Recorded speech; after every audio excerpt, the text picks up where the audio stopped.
वक्फ संशोधन विधेयक 2025 लोकसभा से पास। केंद्रीय अल्पसंख्यक मामलों के मंत्री किरण रिजिजू ने कहा, यह विधेयक केवल संपत्ति प्रबंधन से जुड़ा है, किसी धर्म या धार्मिक स्थल के प्रबंधन से इसका कोई संबंध नहीं। संसद के बजट सत्र का आखिरी सप्ताह। लोकसभा में 2 बिल विचार और पारित किए जाने के लिए सूचीबद्ध। मणिपुर में राष्ट्रपति शासन पर लोकसभा की मंजूरी के बाद आज राज्यसभा में गृह मंत्री मणिपुर में राष्ट्रपति शासन के लिए वैधानिक प्रस्ताव करेंगे पेश। प्रधानमंत्री नरेंद्र मोदी आज से 2 दिन के थाईलैंड दौरे पर। थाईलैंड की प्रधानमंत्री पैटोंगटान शिनावात्रा के साथ करेंगे द्विपक्षीय वार्ता। छठे बिम्स्टेक शिखर सम्मेलन में लेंगे हिस्सा। सम्मेलन में थाईलैंड, बांग्लादेश, श्रीलंका, नेपाल, म्यांमार और भूटान के नेता करेंगे शिरकत। विश्व ऑटिज्म जागरूकता दिवस पर राज्यसभा की प्रतिबद्धता। सभापति जगदीप धनखड़ ने समावेशी और संवेदनशील समाज के निर्माण पर दिया जोर, जहां ऑटिज्म से पीड़ित लोग सम्मान, समान अवसर और पूर्ण जीवन जीने के अधिकार से हों सशक्त। Asia Pacific academy of ophthalmology का 40वां सम्मेलन। उपराष्ट्रपति जगदीप धनखड़ होंगे मुख्य अतिथि। विज्ञान भवन में भारत शिक्षा शिखर सम्मेलन का आयोजन आज से।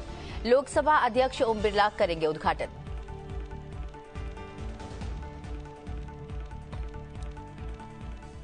वक्फ संशोधन विधेयक लोकसभा में पास हो गया है। देर रात तक चली चर्चा के बाद लगभग 2 बजे लोकसभा अध्यक्ष ओम बिरला ने इसकी घोषणा की। बुधवार को इस विधेयक को चर्चा के लिए सदन में लाया गया था। आइटम नंबर 12 और 13 को एक साथ सभा में लिया जा रहा है।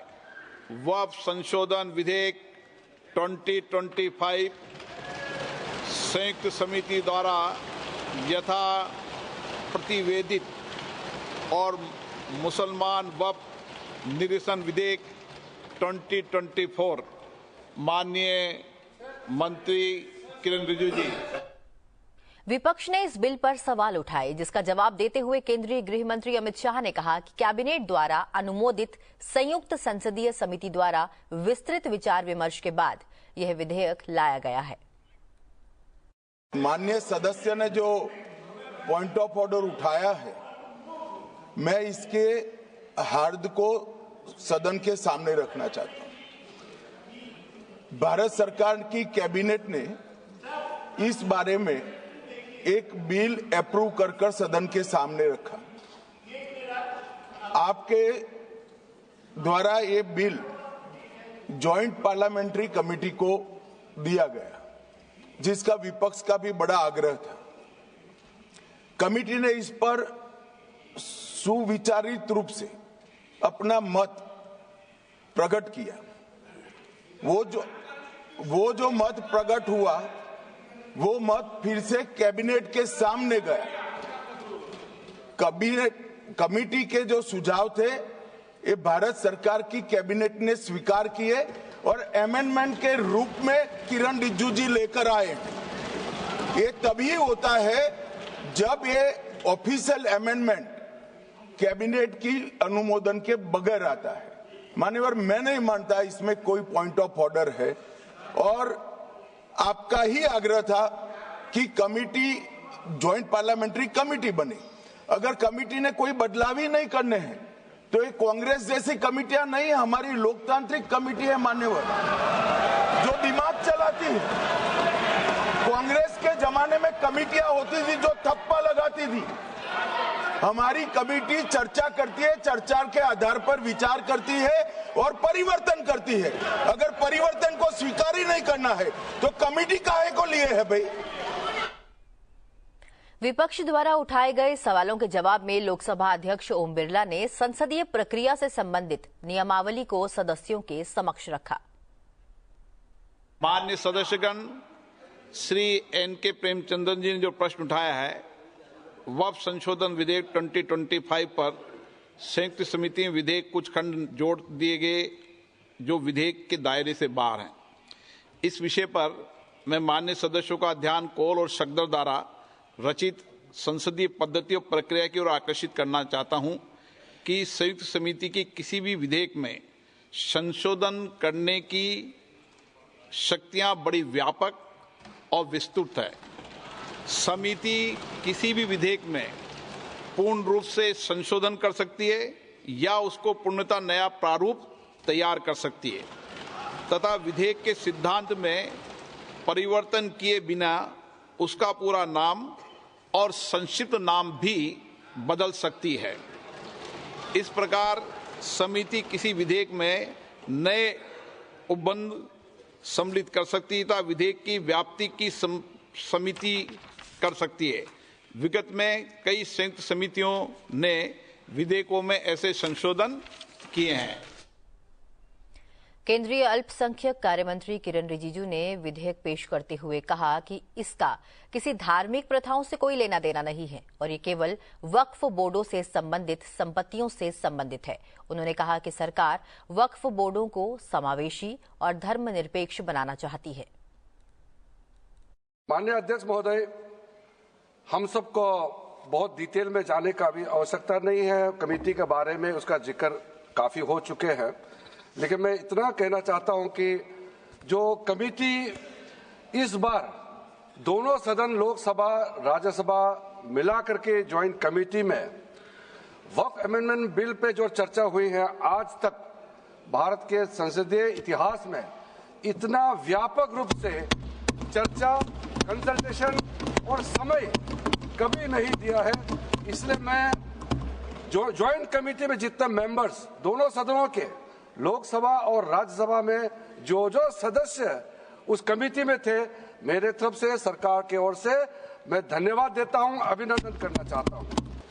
वक्फ अमेंडमेंट जो बिल लाए हैं उसमें जेपीसी का कई रिकमेंडेशन है जिसको हमने समर्थन किया है और एक्सेप्ट किया हमने इस बिल में लाया। इसलिए बोलना कि जेपीसी का आपका कमेटी की बात को माना ही नहीं है, आपका कमेटी की बात नहीं सुना गया है, वो गलत बात है सर। अध्यक्ष महोदय जी, पार्लियामेंट्री कमेटी जब बनता है तो उसका एक अपना सैंक्टिटी होता है और उस कमेटी में खुले बहस हुए हैं।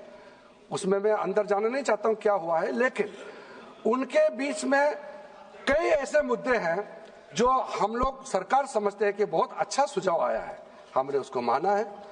और कुछ छोटा अमेंडमेंट है जो बहुत जरूरी चीज है, वो अमेंडमेंट भी हम लेकर के आए हैं। इसके बाद जो पूरा ये सारा व्यवस्था देखने के बाद सबके मन में उम्मीद जागेगा। उम्मीद इसलिए जागेगा कि एक नए सवेरा आने वाला है, इसलिए नए एक्ट का नाम भी उम्मीद हो गया है। तो उम्मीद क्यों हुआ है सर, मैं आपको बताना चाहता हूं। ये जो unified Waqf management, empowerment, efficiency and development, full form उम्मीद है, इसका रखने का पीछे कारण है सर। ये उम्मीद क्यों है? अब ये यूनिफाइड वक्फ मैनेजमेंट पूरा रजिस्ट्रेशन से लेकर के म्यूटेशन, इंक्रोचमेंट का विषय, सर्वे, कलेक्टर का रोल, सारा विषय को मिला करके मैनेजमेंट का पूरा सिस्टम को ही बदलने के लिए हमने काम शुरू किया है। उसके बाद एम्पावरमेंट, कैसा एम्पावरमेंट होने वाला है? मैंने पहले भी जिक्र किया, मुसलमानों में भी जो शियास हैं, सुन्नीस हैं, बोरास, आगाकानीस, पसमानदा मुस्लिम्स हैं जिसको बैकवर्ड माना जाता है, और विशेष करके महिलाएं और बच्चों के लिए जो हमने प्रावधान रखा है, तो ये मुसलमान का कम्युनिटी के अंदर में इतना जोरदार स्वागत हो रहा है। अध्यक्ष महोदय, यहाँ में कुछ मेंबर विरोध जरूर कर रहे हैं, लेकिन मैं कुछ मेंबर को मेरे घर में मैं न्योता देना चाहता हूँ, और जो मुस्लिम डेलीगेशन मेरे घर में आ रहे हैं, स्वागत कर रहे हैं इस बिल को, उसका भी नजारा आप लोग देख लीजिए। आपका सोच बदल जाएगा। आपको नहीं मालूम मुसलमानों में कितना भयंकर समर्थन कर रहा है इस बिल को लेकर के, आप लोग को मालूम ही नहीं है। करंट अंदर में गरीब मुसलमानों का तो संदेश बार बार आ रहा है कि जल्दी पास कीजिए इस बिल को। इसलिए आप लोग संदेह में मत रहिए। एफिशिएंसी को हमने बढ़ाने का काम किया है। टेक्नोलॉजी का उपयोग करते हुए सेंट्रलाइज्ड डेटाबेस होगा, डिजिटल पोर्टल होगा, कोई छुप के अंधेरे रातों में वक्त क्रिएट नहीं कर सकता है। इसका पूरा रजिस्ट्रेशन का प्रावधान है, ट्रैकिंग होगा, निगरानी रखा जाएगा, कंप्लायंस का प्रावधान है और जो मैनुअल हाथों से जो गलत होगा उसका भी करेक्शन करने का प्रावधान है। ब्यूरोक्रेटिक डिले होता है उसका भी समाधान हमने पूरा बिल में तरीका बना के रखा हुआ है। 12 घंटे से ज्यादा समय तक चली मैराथन चर्चा के बाद लोकसभा ने वक्फ संशोधन विधेयक 2025 पारित कर दिया। इस विधेयक के पक्ष में 288 और विपक्ष में 232 वोट पड़े। लोकसभा स्पीकर ओम बिरला ने चर्चा पूरी होने के बाद वोटिंग करवाई। इस दौरान बिल के पक्ष में 288 वोट पड़े, वहीं विरोध में 232 वोट पड़े और इस तरह रात 2 बजे वक्फ संशोधन बिल लोकसभा से पास हो गया। अब इस बिल को राज्यसभा में भेजा जाएगा।